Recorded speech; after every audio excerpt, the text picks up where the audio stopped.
안녕하십니까? 인생의 복잡한 문제들을 말씀으로 단칼에 해결해주는 김종근 목사의 쾌도 남마입니다.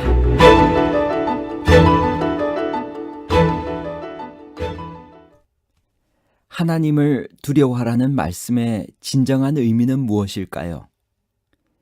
마케팅에 물든 기독교, 엔터테인먼트에 물든 기독교, 심리학에 물든 기독교가 하나님께 어떻게 영광을 돌릴 수 있을까요? 죄의 본성으로 말미암아 나도 모르게 인간 스스로에게 영광을 돌리며 살고 있는 삶의 방식을 어떻게 바꿀 수 있을까요? 인간 스스로에게 모든 영광을 돌리며 살 것인가? 아니면 모든 영광을 하나님께 돌리며 살 것인가? 인간의 영광과 하나님께 영광을 돌리는 문제에 관한 복잡한 문제를 하나님 말씀의 가르침으로 명쾌하게 해결해 드리겠습니다. 성경에 나타난 영광의 의미는 무엇일까요? 이사야 43장 7절입니다. 무릇 내 이름으로 일컫는 자, 곧 내가 내 영광을 위하여 창조한 자를 오게 하라. 그들을 내가 지었고 만들었느니라. 이사야는 분명하게 이야기했습니다. 하나님께서 왜 인간을 창조하셨는가? 그것은 하나님의 영광을 위하여 창조했다라고 기록하고 있습니다. 성경적 영광의 의미는 우리를 창조하신 분께 예배와 봉사와 복음 전파로 감사를 표하는 것입니다. 우리는 예배를 통해 하나님께 영광을 돌립니다. 예배는 하나님에 대한 우리의 첫 번째 책임입니다. 우리는 다른 믿는 사람들을 사랑함으로써 하나님께 영광을 돌릴 수 있습니다. 그리스도를 따르는 것은 믿는 것으로 끝나지 않습니다. 그리스도에게 속하고 하나님의 가족을 사랑하는 것을 배우는 것입니다. 예수님께서 우리를 사랑하신 것처럼 사랑하며 살아가는 것이 하나님께 영광을 돌리는 것입니다. 우리는 그리스도를 닮아감으로 영광을 돌립니다. 우리가 하나님의 가족으로 새롭게 태어나는 순간부터 하나님은 우리가 영적으로 온전하게 성숙함에 이를 때까지 자라나기를 바라십니다. 영적으로 성숙해진다는 것은 우리가 생각하고 느끼고 행동하는 모든 방법이 예수님과 같아지는 것을 말하는 것입니다. 우리의 은사로 다른 사람을 섬김으로 영광을 돌립니다. 하나님은 우리에게 각자 독특한 재능, 은사, 기술, 그리고 능력을 주셨습니다. 다른 사람을 도우라고 이 모든 것을 우리에게 주신 것입니다. 우리는 다른 사람들에게 하나님에 대해 말함으로 하나님께 영광을 돌릴 수 있습니다. 하나님은 우리에게 대한 당신의 목적이 비밀에 묻혀 있기를 원하지 않습니다. 우리가 진리를 안다면 그것을 다른 사람들과 나누기를 원하십니다. 구약과 신약에 나타난 영광의 사례는 어떤 것들이 있을까요? 출애굽기 13장 21절에서 22절에 있는 말씀입니다. 여호와께서 그들 앞에서 가시며 낮에는 구름 기둥으로 그들의 길을 인도하시고 밤에는 불 기둥을 그들에게 비추사 낮이나 밤이나 진행하게 하시니 낮에는 구름 기둥, 밤에는 불 기둥이 백성 앞에서 떠나지 아니하니라. 하나님께서 출애굽 사건 때 불기둥과 구름기둥에 나타나셨습니다. 이 구름기둥 속에서 여호와가 친히 그분의 백성들과 함께하였고 이 구름으로부터 그분은 모세에게 말했습니다. 그 후에 쉐키나라고 알려진 여호와의 영광이 나타났습니다. 유사한 방법으로 여호와는 불타는 떨기나무에서 이미 자신을 나타내셨고 후에는 천둥과 번개 가운데서 시내산에서 나타나셨습니다. 이 불과 구름은 하나님의 인도와 보호를 상징했습니다. 신약에는 예수님께서 재림하실 때 그의 영광이 환하게 드러날 것을 말씀하셨습니다. 그렇다면 하나님의 영광은 어디에 드러날까요? 로마서 1장 20절. 창세로부터 그의 보이지 아니하는 것들 곧 그의 영원하신 능력과 신성이 그가 만드신 만물에 분명히 보여 알려졌나니 그러므로 그들이 핑계하지 못할지니라. 하나님의 영광은 창조된 세계, 자연 질서 안에 드러납니다. 양심과 천연계를 통해 하나님의 영광이 드러납니다.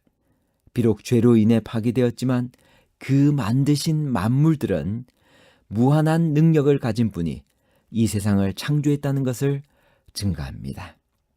도처에서 우리는 하나님의 사랑과 선하심에 대한 풍성한 증거를 보고 바로 이 천연계와 자연계를 통해서 하나님의 영광을 볼 수 있습니다.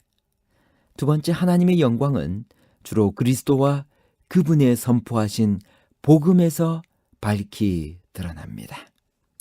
세 번째, 하나님의 영광은 예수 그리스도의 십자가에서 가장 빛나게 드러났습니다. 인간 스스로에게 모든 영광을 돌리며 살 것인가? 아니면 모든 영광을 하나님께 돌리며 살 것인가? 하나님을 영화롭게 하는 방법은 무엇일까요? 사무엘상 2장 30절입니다. 나를 존중히 여기는 자를 내가 존중히 여기고 나를 멸시하는 자를 내가 경멸히 여기리라. 인간은 우리를 창조하신 하나님께 영광을 돌리며 살아야 합니다. 하나님을 영화롭게 하는 방법은 무엇보다도 하나님의 위엄과 광위를 인지하는 것입니다. 그리고 하나님께 존경과 명예와 찬양을 돌리는 것입니다.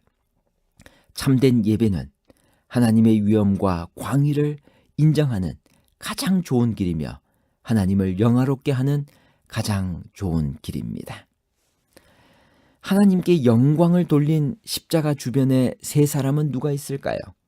누가복음 23장 42절. 이르되 예수여 당신의 나라에 임하실 때 나를 기억하소서 하니. 시대의 소망 770페이지입니다. 예수께서 운명하신 바로 그날 전혀 다른 세 사람이 자기들의 믿음을 고백하였다. 한 사람은 로마의 수비대에 지휘하던 사람이요, 다른 사람은 구주의 십자가를 지고 간 사람이요, 세 번째는 주님 곁에서 십자가에 달려 죽은 강도였다.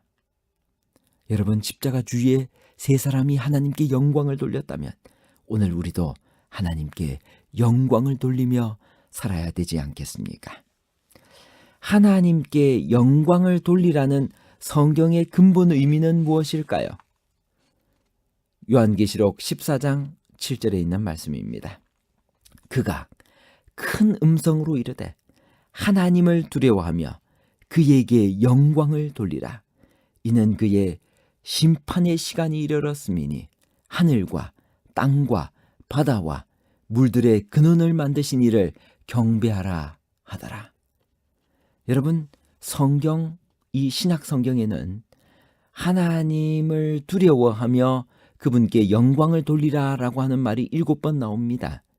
조금 전에 읽었던 요한계시록 14장 7절, 언제 우리가 하나님께 영광을 돌려야 되는가? 하나님께서 이미 하늘과 땅과 바다와 물들의 근원을 만드셨습니다. 이미 만들어 놓으신, 우리에게 이미 구원을 베풀어 주신 일에 대해서 하나님을 존중하고 하나님을 존경하고 그분에게 영광을 돌리라라고 하는 말씀입니다. 누가복음 5장 26절입니다. 모든 사람이 놀라 하나님께 영광을 돌리며 심히 두려워하여 가로되 오늘날 우리가 기이한 일을 보았다 하니라. 여러분, 이 누가복음 5장에 누가 하나님께 영광을 돌렸습니까? 중풍병자를 고쳐주신 후에 예수님이 행하신 놀라운 일을 목격한 사람들이 하나님께 영광을 돌렸습니다. 하나님의 영광을 보지 못한 자는 결코 하나님께 영광을 돌릴 수 없습니다. 이미 하나님께서 중풍병자를 고쳐주셨습니다. 그 일을 보고 영광을 돌린 것입니다. 누가복음 7장 16절에 보면 나인성 과부의 아들을 살리신 기적이 나옵니다. 누가 하나님께 영광을 돌렸어요? 죽은 자를 살려주신 후에, 구원받은 후에 하나님을 두려워하고 하나님께 영광을 돌린 것입니다. 오늘 우리가 어떻게 해야 될지를 주님은 분명히 가르쳐 주십니다. 결론입니다. 인간은 인간을 창조하신 하나님께 영광을 돌려야만 합니다. 왜냐하면 우리를 창조해 주셨기 때문에요. 두 번째, 하나님께서 이미 행하신 놀라운 일과 구원의 사역을 체험한 사람이 하나님께 영광을 돌릴 수 있습니다. 마지막 세 번째, 믿음으로 말미암는 의란 하나님께 영광을 돌리며 사는 삶을 말합니다. 목사에게 보내는 권면 456페이지. 믿음으로 말미암는 의란 무엇인가? 그것은 인간의 영광을 티끌 속에 내던지고 인간 스스로의 힘으로는 할 수 없는 것을 인간을 위해 행하시는 하나님의 역사이다. 감사합니다.